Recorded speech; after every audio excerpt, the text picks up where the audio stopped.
Mahalakshmi certificates చించేసిన ఆదికి దిమ్మ తిరిగే shock ఇచ్చిన నారాయణ. అసలు ఇదంతా ఎలా జరిగిందనేది వీడియోని స్కిప్ చేయకుండా చివరి వరకు చూడండి. పొదరిల్లు రేపటి ఎపిసోడ్స్ లో ఏం జరగబోతుందో ముందుగా తెలుసుకోవాలి అనుకుంటే వీడియోని లైక్ చేసి ఛానల్ ని సబ్స్క్రైబ్ చేసుకుని పక్కనే ఉన్న బెల్ సింబల్ లో ఆల్ పై క్లిక్ చేయండి. మొత్తం మీరు చూసుకున్నట్లయితే మహాలక్ష్మి ఇంటి నుంచి వెళ్ళిపోతుందని అందరూ డల్ గా కూర్చున్నారు కదా.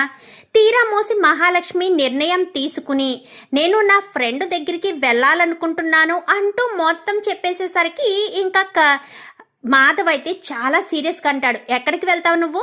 ఎక్కడికి వెళ్తావు? నీకు ఉద్యోగం కూడా లేదు. అలాంటిటప్పుడు వేరే వాళ్ళ ఇంటికి వెళ్ళి నువ్వు ఎలా స్వేచ్ఛగా ఉంటావు?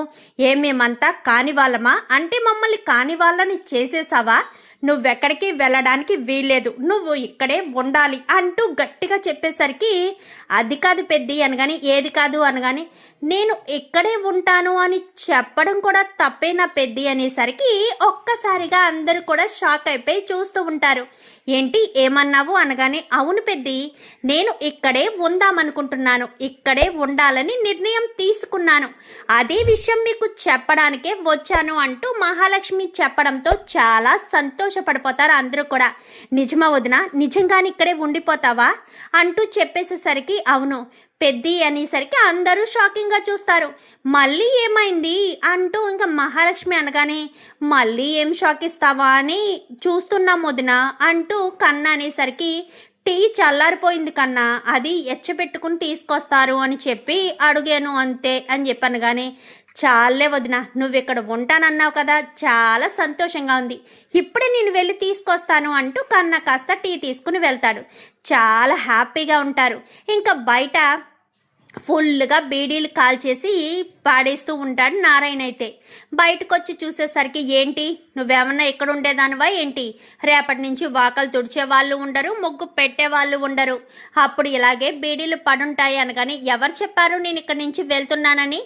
ఏంటి నువ్వు ఇక్కడి నుంచి వెళ్ళట్లేదా అనగానే, లేదు అనేసరికి, ఒక్క నిమిషం అమ్మా అనుకుంటూ మొత్తం క్లీన్ చేసేసి రేపటి నుంచి ఒక్క బీడీ కూడా పడైనో అని ఇంకా నారాయణ చెప్తాడు. చాలా హ్యాపీగా అయితే ఫీల్ అవుతారు అందరూ కూడా, చాలా సంతోషంగా ఉంటారు. ఇంక ఇలా సంతోషంగా ఉండగా మహాలక్ష్మి ఆలోచనలో పడుతుంది. ఇప్పుడు నేను ఏం చేయాలి? నేనైతే ఇక్కడే ఉండడానికి ఫిక్స్ అయిపోయాను, ఇప్పుడు నేను నెక్స్ట్ ఏం చేయాలి అని ఆలోచిస్తూ ఉండగా వదిన వదిన అంటూ గబగబా వస్తాడు కన్నా. ఏమైంది అని చెప్పనేసరికి, నాకు ఒక ఆలోచన వచ్చింది వదిన, సర్టిఫికెట్స్ డూప్లికేట్ సర్టిఫికెట్స్ వస్తాయి కదా, నువ్వు చదివిన కాలేజీ దగ్గరికి వెళ్ళి డూప్లికేట్ సర్టిఫికెట్స్ తీసుకుంటే బాగుంటుంది కదా, అప్పుడు నువ్వు ఫర్దర్గా ఏదైనా జాబ్ ట్రయల్స్ కూడా చెయ్యొచ్చు కదా. మొన్ననే నా ఫ్రెండ్కి ఇలాగే సర్టిఫికెట్స్ అవసరమైతే వచ్చి తీసుకున్నాడంట, వాడు నా సీనియర్లే అని చెప్పనేసరికి, అవును నిజమే, ఇప్పుడే నా ఫ్రెండ్కి కాల్ చేస్తానని వెంటనే కాల్ చేస్తుంది. అవునా, ఎలా జరిగిందే అనేసరికి మొత్తం జరిగిన గొడవంతా చెప్పేసరికి, అవునా, అంత మూర్ఖత్వంగా ప్రవర్తించడం ఏంటి? నువ్వు ఎంత గొప్పగా చదివావు, కాలేజీలోని టాప్ ర్యాంకర్వి నువ్వు, అలాంటిది నీ సర్టిఫికెట్స్ కాల్ చేశారా? ఏం కాదులేవే, మన హెచ్ఓడి అయినా మన ప్రిన్సిపల్ అయినా సరే సర్టిఫికెట్స్ నీకు తిరిగిస్తారు, నువ్వు మెరిట్ స్టూడెంట్వే కదా అని చెప్పనేసరికి, సరే సరే అని చెప్పి ఇంకా ఇద్దరు కూడా అనుకుని, సరే ఎప్పుడు వస్తున్నావు అనగానే, రేపు వస్తాను అని చెప్పాను. కానీ సరే అయితే నేను కాలేజీ దగ్గర వెయిట్ చేస్తాను అని చెప్పి తన ఫ్రెండ్ అయితే చెప్తుంది. చెప్పేసేసరికి ఇంకిక్కడ మహాలక్ష్మి పెద్ది అని చెప్పి సాయంత్రం అందరూ వచ్చాక మాట్లాడదామని పెద్ది దగ్గరికి వెళ్తుంది. ఏంటమ్మా మహాలక్ష్మి అనగాని, రేపు నేను కాలేజీ దగ్గరికి వెళ్ళాలనుకుంటున్నాను పెద్ది అనేసరికి, ఎందుకు కాలేజీ దగ్గరికి వెళ్ళవలసిన అవసరం ఏముందమ్మా అని చెప్పాను. కానీ నా సర్టిఫికెట్స్ కాల్ చేశారు కదా పెద్ది, అవి డూప్లికేట్ సర్టిఫికెట్స్ కాలేజీలో ఇస్తారంట, అందుకోసమనే పెద్ది అనేసరికి, ఇప్పుడు రేపు కాలేజీకి వెళ్తావా, ఎవరిని తీసుకెళ్తావు, కన్నానా చక్రీనా అని చెప్పాను. కానీ లేదు పెద్ది, ఎవరిని కూడా తీసుకెళ్ళను, చక్రీనైనా తోడుగా తీసుకువెళ్ళొచ్చు కదా, అయినా చక్రీ కారు డ్రైవింగ్కి కదా చేస్తాడు అనగానే, వద్దు పెద్ది అనగానే, ఏమైంది మహాలక్ష్మి గారు, నేను కూడా రావద్దా అనగానే, వద్దండి, మీరు కూడా రావద్దు, ఎవరూ రావద్దు అని చెప్పి ఇంకా వీళ్ళంతా కూడా మాట్లాడుకుంటూ ఉంటే బయట నుంచి నారాయణ వింటాడు. కోడలి పిల్ల ఎక్కడికి వెళ్తుంది, ఎవరిని రావద్దని ఎందుకంటుంది అనుకుంటూ కొంచెం మూర్ఖత్వంగా ఉంటారు కదా.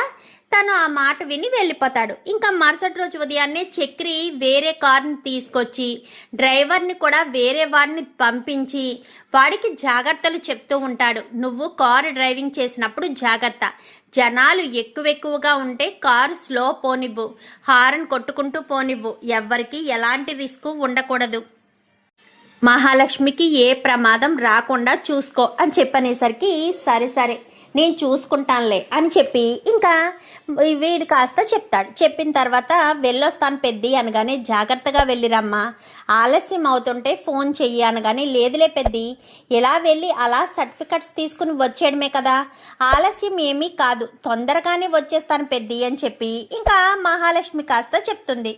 చెప్పేసేసరికి ఇంకా బయలుదేరిన తర్వాత మధ్యదారిలోనే నారాయణ కారు అడ్డంగా ఆపేసేసరికి ఏంటి ఈయన ఆపుతున్నారు అనగానే ఏంటి కారు డోర్ తీ, అసలు నువ్వు కారు ఎందుకు ఆపుతలేదు, నా మీదకి ఎక్కించేస్తావా ఏంటి అంటూ మాట్లాడేసరికి ఏంటి మీరు వస్తారా అనగానే నువ్వు ఒక్కదానివి ఎలా వెళ్తావు, నేను వస్తాను, కారు డోర్ తీయమని చెప్పు అనగానే కారు డోర్ తీయనేసరికి కారు డోర్ తీయడంతో ఇంకా లోపలికి వస్తాడు. లోపలికి వచ్చి కూర్చున్న తర్వాత యాపిల్ తింటావా అంటూ యాపిల్ని కత్తికి పొడిచి ఇచ్చేసరికి కంగారు పడిపోతుంది మహాలక్ష్మి. ఎందుకంటే హత్య చేశాడు, జైలుకి వెళ్ళాడు అని చెప్పారు కదా, ఆ ఉద్దేశంతోనే భయపడిపోతుంది. ఏం వద్దు అనగానే సరే అని కొంచెం ముందుకు వెళ్ళిన తర్వాత ఆపరా మటన్ బిర్యానీ తిందాము అనగానే కాలేజీకి ఆలస్యం అయిపోతుంది అనేసరికి కాలేజీ సాయంత్రం 4 వరకు ఉంటుంది, ఏమాత్రం కంగారేమీ లేదులే, కంగారు పడవలసిన అవసరం లేదు అని చెప్పి ఇంకా మహాలక్ష్మి కాస్త చెప్పేసేసరికి సరే అని ఇంకా అక్కడి నుంచి కాస్త ఒక చోట కూర్చుని ఇద్దరు బిర్యానీలు తింటారు. చాలా టైం పట్టేస్తుంది, ఒకరి తర్వాత ఒకరు. అంటే నారాయణ తిన్న తర్వాత డ్రైవర్ తిన్న తర్వాత నారాయణ అలాగే చాలా లేటుగా ఆలస్యంగా తింటూ ఉంటారు. మహాలక్ష్మికి టైం అయిపోతూ ఉంటుంది. ఎందుకంటే అక్కడ తన ఫ్రెండ్ని వెయిట్ చేయమని చెప్పింది కదా, తన ఫ్రెండ్ అక్కడ వెయిట్ చేస్తూ ఉంది. ఇప్పుడు మహాలక్ష్మి వెళ్ళకపోతే తన ఫ్రెండ్ ఎక్కడ లేట్ అయిపోతుందో, తన మళ్ళీ వెళ్ళిపోతుందోనన్న భయంతోనే మహాలక్ష్మి ఆ విధంగా లేదు ఆలస్యం అయిపోతుంది అనగానే లేదు వెళ్ళిపోదాము అని చెప్పి ఇంకా చెప్తాడు. చెప్పిన తర్వాత వచ్చిన తర్వాత ఇంకా మొత్తానికైతే ఇంచుమించుగా ఆఫ్టర్నూన్ కల్లా కాలేజీ దగ్గరికి వెళ్తారు. కాలేజీ దగ్గరికి వెళ్ళిన తర్వాత రావే ఎంత ఆలస్యమైంది అంటే, ఎంతసేపు వరకు రాకపోవడం ఏంటి అనగానే ఏదో కొంచెం అర్జెంటు పనుండి ఆలస్యం అయింది లేవే, నీ ఏమీ నా గురించి వెయిట్ చేసినందుకు చాలా థ్యాంక్స్ అనగానే తప్పుతుందా, వెయిట్ చేయాలి కదా, వెయిట్ చేయకపోతేనే తప్పదు అంటూ మాట్లాడి సర్లే అని ఇంకా పద లోపలికి వెళ్దామని లోపలికి వెళ్తారు. ఈ లోపలికి వెళ్తూ ఉండగా తను మెరిటీ స్టూడెంటే కదా, టీచర్స్ అందరూ కూడా ఆయ్ మహాలక్ష్మి ఎలాగున్నావమ్మా, బాగున్నావు అనగానే బాగున్నాను మేడం అని అందరినీ కూడా పలకరిస్తూ ఇంకా మహాలక్ష్మి లోపలికి వెళ్తుంది. లోపలికి వెళ్ళేసరికి ఏమ్మా మహాలక్ష్మి బాగున్నావు అనగానే బాగున్నాను సార్ అని చెప్పాను. కానీ ఏంటమ్మా ఇలా వచ్చావు అనగానే ఇలా నా సర్టిఫికెట్లు మిస్ అయ్యాయి, డూప్లికేట్ సర్టిఫికెట్స్ కోసం వచ్చాను అని చెప్పాను. కానీ అవునా, సరేనమ్మా నేను తనకి చెప్తాను, మెటీరియల్ ఇన్ఛార్జ్కి బోర్డు సార్కి చెప్తాను, తన దగ్గరికి వెళ్ళి తీసుకోమ్మా అని చెప్పాను. కానీ సరే అని వెళ్ళేసరికి ఇక్కడ బోర్డు అని చెప్పాను. కానీ నేనేనమ్మా మహాలక్ష్మి అని చెప్పాను. కానీ మీరా మేడం నన్ను సర్టిఫికెట్స్ తీసుకోమన్నారు అనేసరికి సరేనమ్మా ఒక చిన్న రిక్వెస్ట్ లెటర్ రాయమ్మా, ఇలా సర్టిఫికెట్స్ మిస్ అయ్యాయి అని చెప్పాను. కానీ సరే మేడం అని మహాలక్ష్మి కాస్త సర్టిఫికెట్స్ కోసం లెటర్ రాస్తుంది. ఇంకా హెచ్ఓడి ఇలా చూశాడు కదా, అసలు డూప్లికేట్ సర్టిఫికెట్స్ ఏంటి, సర్టిఫికెట్స్ మిస్ అవ్వడం ఏంటి, అయినా ఆది గారు ఫోన్ చేయమని చెప్పారు కదా మహాలక్ష్మి కాలేజీకి వస్తే అని చెప్పి వెంటనే ఇంకా ఆదికి ఫోన్ చేస్తాడు హెచ్ఓడి. అయితే చెప్పండి సార్ అని చెప్పనేసరికి మీ చెల్లెలు సర్టిఫికెట్ల కోసం కాలేజీ దగ్గరికి వచ్చింది అనగానే ఇప్పుడు తను కాలేజీలోనే ఉందా అనగానే అవును కాలేజీలోనే ఉంది, నేను పనుండి హైదరాబాద్ వచ్చాను, కాలేజీ దగ్గరికే వస్తున్నాను అని చెప్పాను. కానీ మరి సర్టిఫికెట్స్ అనగానే ఇవ్వండి పర్వాలేదు నేను చూసుకుంటాను అనేసరికి ఈలోపు మేడం కాల్ చేసి సర్టిఫికెట్స్ ఆపొద్దు, ఇవ్వండి మేడం రెడీ చేసి అనగానే సరే సార్ అని పావుగంట సేపు మొత్తం అన్నీ అవి తీసి అవి రాసి ఇవి రాసి మొత్తానికైతే మహాలక్ష్మి చేతిలో సర్టిఫికెట్స్ పెడుతుంది ఆ మేడం. అయితే ఆ సర్టిఫికెట్స్ చూడడంతో మహాలక్ష్మికి చాలా సంతోషం అనిపిస్తుంది. ఎందుకంటే సర్టిఫికెట్స్ అంటే తన చదువుకి సంబంధించినవి కదా, ఎంతో కష్టపడి చదివింది మహాలక్ష్మి. అలాంటి తప్పుడు ఆ సర్టిఫికెట్లు తన దగ్గర ఉంటే తను ఎంత హ్యాపీగా ఫీల్ అవుతుంది. అందుకోసమని సర్టిఫికెట్స్ గురించి చూసుకుంటూ ఇంకా సర్టిఫికెట్స్ని చూస్తూ బయటకు వస్తుంది. యామ్మ అయ్యిందా, దొరికాయా కాగితాలు అనగాని దొరికాయండి అనేసరికి రామ్మ వెళ్దాము అని చెప్పి ఇద్దరు కారు ఎక్కి అంటే కొంచెం ఇలాగా కొంచెం టర్నింగ్ తిరిగే లోపే ఈలోపు అది కారు అడ్డంగా పెడతారు. అడ్డంగా పెట్టేసేసరికి ఎవడ్రా నువ్వు అని చెప్పి డ్రైవర్ అంటూ ఉండగానే ఈలోపు ఆది దిగుతాడు. ఆది దిగేసరికి దిగవే కిందకి అనగానే ఎవరా అబ్బాయి అనగానే మా అన్నయ్య అని చెప్పి సర్టిఫికెట్స్ అక్కడే వదిలేచ్చు కదా, వదిలేయడం మానేసి తనతో పాటు పట్టుకుని దిగుతుంది. దిగేసరికి ఏంటి సర్టిఫికెట్స్ కోసం వచ్చావా, డ్రైవర్ని పెళ్లి చేసుకుని వెళ్ళిపోయిన దానికి నీకెందుకే సర్టిఫికెట్లు, ఆ రోజు ఇంట్లో కాల్ చేశాము అయినా నీకు బుద్ధి రాలేదా, మళ్ళీ వచ్చి డూప్లికేట్ సర్టిఫికెట్స్ తీసుకుంటే ఏంటి ఉద్దేశం, అసలు ఎందుకు తీసుకోవాలదంతా అంటూ మాట్లాడేసరికి నేను చదివిన చదువుకి సార్థకత ఉండొద్దా, నాకు సర్టిఫికెట్లు అవసరం లేదా, నాకు సర్టిఫికెట్స్ కావాలి, సర్టిఫికెట్స్ కోసమే నేను ఇక్కడికి వచ్చాను, ఏం చేస్తావరా, ఏం చేయగలవు అనేసరికి ఏం చేస్తానా అంటూ సర్టిఫికెట్స్ లాక్కుంటాడు. అప్పటి వరకు సైలెంట్గా ఉన్న నారాయణ గబగబా కారు దిగుతాడు. కారు దిగి నీకు అసలు బుద్ధుందా, చదువుకునేవాడివే కదా, ఆడపిల్లతో ఎలా ప్రవర్తించాలో తెలీదా, అంత దురుసుగా ప్రవర్తిస్తావేంటి, తను ఆడపిల్ల అన్న విషయం మర్చిపోయావా ఏంటి, తను నీ చెల్లెలన్న విషయం మర్చిపోయావా, అంత దురుసుగా ప్రవర్తిస్తున్నావు అంటూ చెప్పేసేసరికి నేను ఎలా ప్రవర్తించాలో ఎలా ఉండాలో నాకు చెప్పవలసిన అవసరం లేదు, నేను చూసుకుంటాను ఆ విషయం, అర్థమవుతుందా, నీ పని మాత్రమే నువ్వు చేసుకో అంటూ చెప్పడంతో అలా కాదు అని చెప్పాను. కానీ ఏంటి కాదు నీకు అనవసరం, నీ పని చూసుకో, ఏంటే సర్టిఫికెట్స్ చింపేసి నాన్న కాల్ చేసినా నీకు బుద్ధి జ్ఞానం లేకుండా మళ్ళీ సర్టిఫికెట్ల కోసం వస్తావా, నేను గొప్ప స్థాయికి వెళ్తాను, నేను చదివిన చదువు వృధాగా పోవడం నాకు ఇష్టం లేదు, అందుకే నేను ఈ సర్టిఫికెట్స్ తీసుకున్నాను అంటూ చెప్పడంతో ఎలా గొప్ప స్థాయికి వెళ్తావో చూస్తానే అంటూ సర్టిఫికెట్స్ని కవర్లో ఉన్న సర్టిఫికెట్లు కాస్త తీసి చింపేస్తాడు. చింపేసేసరికి అసలు నీకు బుద్ధి జ్ఞానం ఉందా, నన్ను ఇలా కూడా బ్రతకనివ్వరా, నన్ను ఇలా కూడా బ్రతకనివ్వకుండా చంపేద్దాం అనుకుంటున్నారా, చచ్చిపోవే, నాన్నని హాస్పిటల్ పాలు చేసిన నువ్వు ఎందుకే బ్రతకుండడం, చనిపో అని చెప్పాను. కానీ చనిపో అని చెప్పి చెంప చెల్లు అనిపిస్తాడు. ఆ ఒక్కసారిగా మహాలక్ష్మిని కొట్టడంతో నారాయణకి చాలా కోపం వస్తుంది. నీకు అసలు బుద్ధి అనేది ఉందా, ఆడపిల్ల మీద ఎవరైనా చేసుకుంటారా అని చెప్పాను. కానీ అది నా చెల్లెలు, నీకు అనవసరం, నీ గొడవ నువ్వు చూసుకో అంటూ నారాయణ్ని తోసేస్తాడు. తోసేసేసరికి నారాయణ చాలా ఆవేశంగా లేచి ఆది కాలర్ పట్టుకుంటాడు. పట్టుకునేసరికి మహాలక్ష్మి పక్కన నిలబడి ఉంటుంది. నిలబడి ఉండేసరికి నువ్వు నా కాలర్ పట్టుకుంటావా, నీకెంత ధైర్యం నా కాలర్ పట్టుకుంటే అంటూ ఇంకా ఒక తోపు తోయడంతో తన డ్రైవర్ ఉంటారు కదా, రౌడీలు ఉంటారు కదా, గబ్బగబ్బా వెళ్ళి కత్తి తీసుకొచ్చి నువ్వు నా కాలర్ పట్టుకుని అంత గొప్పవాడువా, నీ బ్రతికేంటి అని చెప్పాను. కానీ మేము బ్రతుకుతున్నాం కదా, చదువుకున్నావు, ఆ మాత్రం సంస్కారం లేదా అని చెప్పాను. కానీ చదువు ఎందుకు, చదువుకుంటే మాత్రం బుద్ధి తక్కువ పనులు ఇలాగే చేస్తారు, గొప్ప మెరిట్ స్టూడెంట్ అని పేరుంది, ఇప్పుడు ఇది ఏమన్నా చేస్తుందా ఏంటి, పైగా ఒక డ్రైవర్ని పెళ్లి చేసుకుంది, ఇలాంటిది ఉన్నా ఒకటే లేకపోయినా ఒకటే అని కత్తించుకుని పడవబోయేసరికి నారాయణ అడ్డుకోవడంతో నారాయణకి గుచ్చుకుంటుంది. గుచ్చుకునేసరికి అది నువ్వేం చేస్తున్నావు నీకు అర్థమవుతుందా అంటూ ఒక్క తోపు తోస్తుంది ఆదిని. కత్తితో పాటు వెళ్ళి కారులో పడేసరికి మీరు కారు ఎక్కండి అంటూ కారులో కూర్చోబెట్టి నువ్వు పోని తొందరగా స్టార్ట్ చేయను. కానీ స్టార్ట్ చేసేసరికి వదిలిపెట్టనరా నిన్ను అంటూ ఇంకా ఆది అయితే అంటాడు.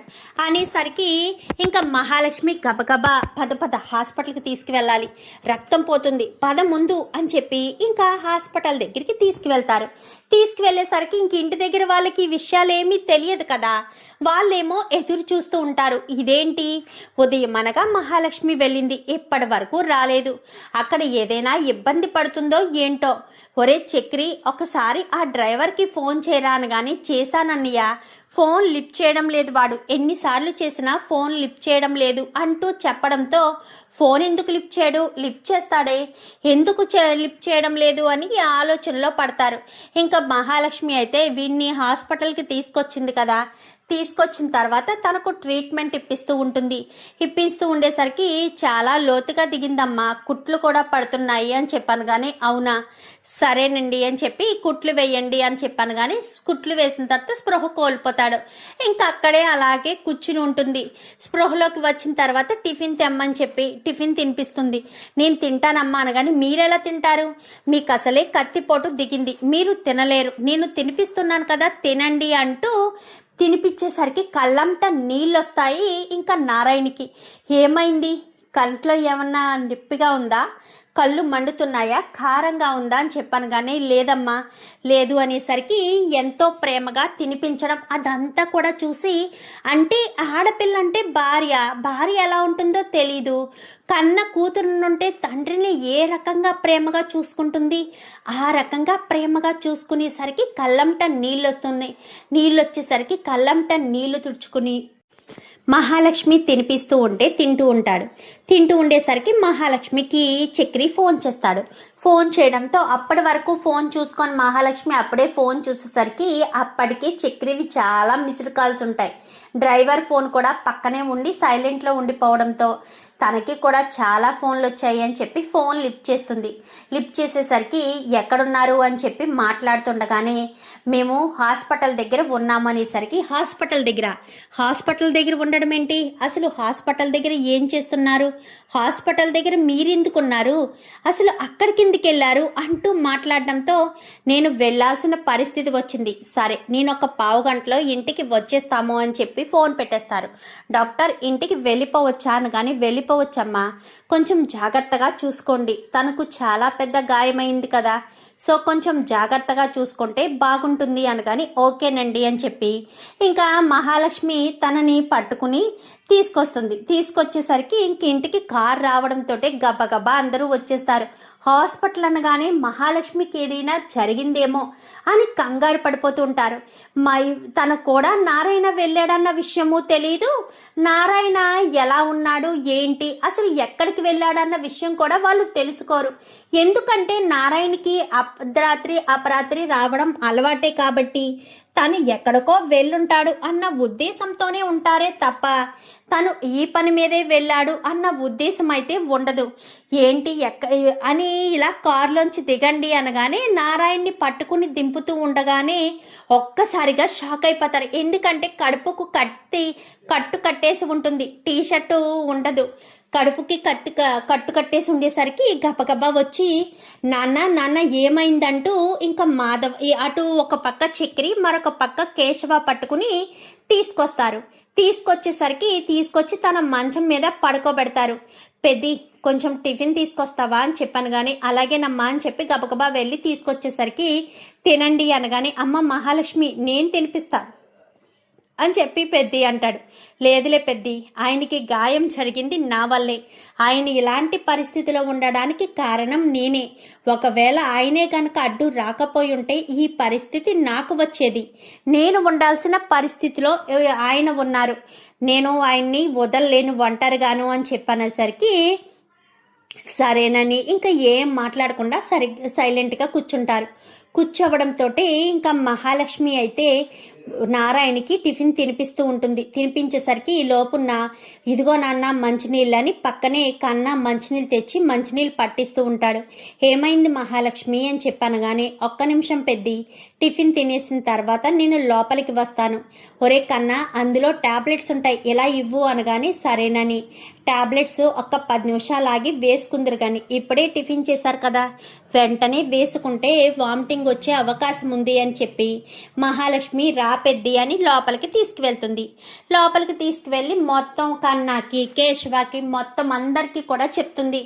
ఏంటి మహాలక్ష్మి, ఏంటి నువ్వు అంటున్నావు, సర్టిఫికెట్స్ తీసుకుంటే మీ అన్నయ్య చింపేశాడా, అంటే ఇప్పుడు నీ దగ్గర సర్టిఫికెట్లు లేవా, సర్టిఫికెట్స్ మళ్ళీ పోయాయా అని చెప్పాను, కానీ సర్టిఫికెట్స్ పోతే పోయాయిలే పెద్ది, కావాలంటే మళ్ళీ అప్లై చేసుకుంటాను ఏదో ఒకటి చెప్పి. అసలు మా అన్నయ్యకి ఈ విషయం ఎలా తెలిసిందో కూడా నాకు అర్థం కావట్లేదు. కాలేజీ వాళ్ళే ఎవరో ఫోన్ చేసి ఉంటారు, నేను ఆ విషయం కూడా తేల్చుకుంటాను. అది పెద్ద సమస్య కాదు, కానీ సమస్య అలా పెద్ద పాపం మీ నాన్నగారిదే. పాపం ఆయన ఒంటికి చాలా పెద్ద గాయమైంది. ఎప్పుడు కూడా నవ్వుతూ నవ్విస్తూ ఏదో లోకంలో ఉండే మీ నాన్నగారికి ఈరోజు ఈ పరిస్థితి రావడానికి కారణం నేనే, నా వల్లే ఇదంతా జరిగింది అంటూ మహాలక్ష్మి బాధపడుతుంది. నీ వల్ల జరగడం ఏంటమ్మా మహాలక్ష్మి, నిన్ను కాపాడుకునే అవకాశం వచ్చింది అంతే తప్ప ఆ సమయంలో ఒకవేళ అక్కడ నాన్న లేకుంటే ఆ ప్రమాదం నీకు జరిగేది కదమ్మా అని చెప్పాను. కానీ నాకు జరిగినా పర్వాలేదు పెద్ది, చేసింది మా నాన్నే కదా, అలా మా అన్నయ్యే కదా, ఏం పర్వాలేదు. కానీ ఇలా మీ నాన్నగారు బాధపడుతూ ఉంటే నేను చూడలేకపోతున్నాను అని చెప్పాను. కానీ ఏం కాదు, కొన్నిసార్లు పర్వాలేదు అనగానే ఇంకా మళ్ళీ మాట్లాడుతుండగానే గబగబా బయటకు వచ్చి ఈ టాబ్లెట్స్ వేసుకోండి, ఆ టాబ్లెట్స్ వేసుకోండి అని టాబ్లెట్స్ ఇస్తుంది. ఆ టాబ్లెట్స్ ఇవ్వడంతో ఇంకా చాలా హ్యాపీగా ఫీల్ అవుతాడు.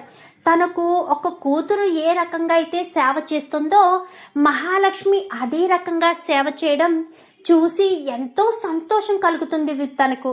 ఆ సంతోషాన్ని ఇంకా కళ్ళంట నీళ్ళు తెచ్చేసుకునేసరికి ఏమవుతుంది మీకు, మీరు ఎందుకు కళ్ళంట నీళ్ళు తెచ్చుకుంటున్నారు అనగానే ఏమీ లేదమ్మా మహాలక్ష్మి, నువ్వు ఎప్పుడూ కూడా మా నాన్నకు సేవలు చేయలేదు కదా, పైగా మా ఇంట్లో ఆడపిల్లలు కూడా లేరు, ఆడపిల్ల సేవ చేస్తే ఎలా ఉంటుందా అని మా నాన్నకు తెలియదు కదా, అందుకోసమనే మా నాన్న నువ్వు సేవ చేయడంతో చాలా హ్యాపీగా ఫీల్ అవుతున్నారు, అందుకే ఆయన కళ్ళల్లో కన్నీళ్లు వస్తున్నాయి, లేదంటే కళ్ళల్లో కన్నీళ్లు రావు.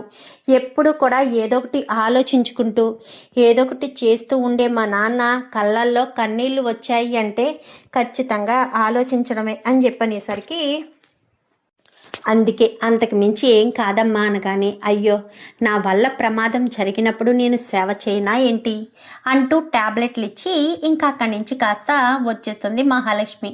ఏంటి నాన్న అని చెప్పాను. కానీ మహాలక్ష్మి ఎప్పుడూ ఇక్కడే ఉండిపోతే బాగుంటుంది కదరా, నాకు మహాలక్ష్మి చాలా బాగా నచ్చిందిరా అని చెప్పనగానే అవును నాన్న, కానీ మహాలక్ష్మి ఎప్పుడు ఎందుకుంటుంది ఇక్కడ, చక్రి భార్య అయితే ఇక్కడే ఉండేది, కానీ చక్రిని తను మనస్ఫూర్తిగా పెళ్లి చేసుకోలేదు కదా, మరి అలాంటి సమయంలో తను ఎందుకుంటుంది, ఉండే అవకాశం లేదు, అందుకోసమనే తను ఇక్కడ ఉండదు అనగానే ఆ భగవంతుణ్ణి నేను అడుగుతాను, మహాలక్ష్మి ఇక్కడే ఉండాలి, ఇక్కడే ఉండేటట్టు మనమే చేయాలి అని. ఇంకా ఇద్దరు కూడా మాట్లాడుకుంటారు. అదంతా కూడా చాటుగా ఉండి చక్రి వింటాడు. నా మనసులోని బాధ నీకైనా అర్థమవుతుంది నాన్న, మహాలక్ష్మి ఇక్కడే ఉండాలని నాకు ఉంది, కానీ మహాలక్ష్మి ఉండే అవకాశం లేదు, ఉంటే బాగున్ను అని నేను కోరుకుంటున్నాను అని చెప్పి ఇంకా చక్రి అయితే మనసులోనే బాధపడుతూ లోపలికి వచ్చేస్తాడు.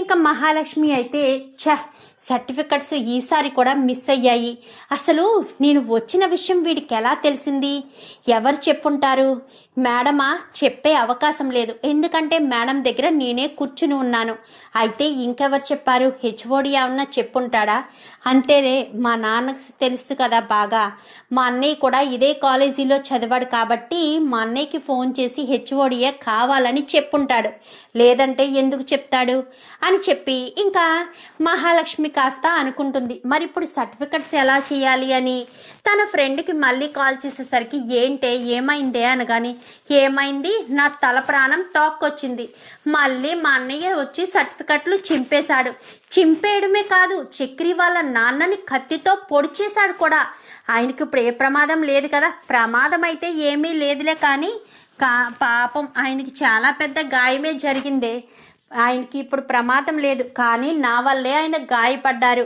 అని చెప్పి మహాలక్ష్మి బాధపడుతుంది. మరి ఇప్పుడు ఏం చేద్దాం అనుకుంటున్నావే అనగాని ఏం చేయాలో ఆలోచిస్తున్నానే, సర్టిఫికెట్స్ అస్తమానం ఇవ్వమంటే వాళ్ళు మాత్రం సీరియస్ అవుతారు కదా, ఇప్పుడు ఏం చేయాలి అనగాని హెచ్ఓడియే కాల్ చేసి ఉంటాడు, వాడి మీదే సీరియస్ అవ్వు, ఒక పోలీసులు మీ పెళ్ళి పోలీస్ స్టేషన్లో అయ్యిందని చెప్తున్నావు కదా, కానిస్టేబుల్ని తీసుకుని వెళ్ళవే, ఈసారి ఖచ్చితంగా పని అవుతుంది అని చెప్పి ఇంకా తన ఫ్రెండ్ అయితే తనకు సలహా ఇస్తుంది.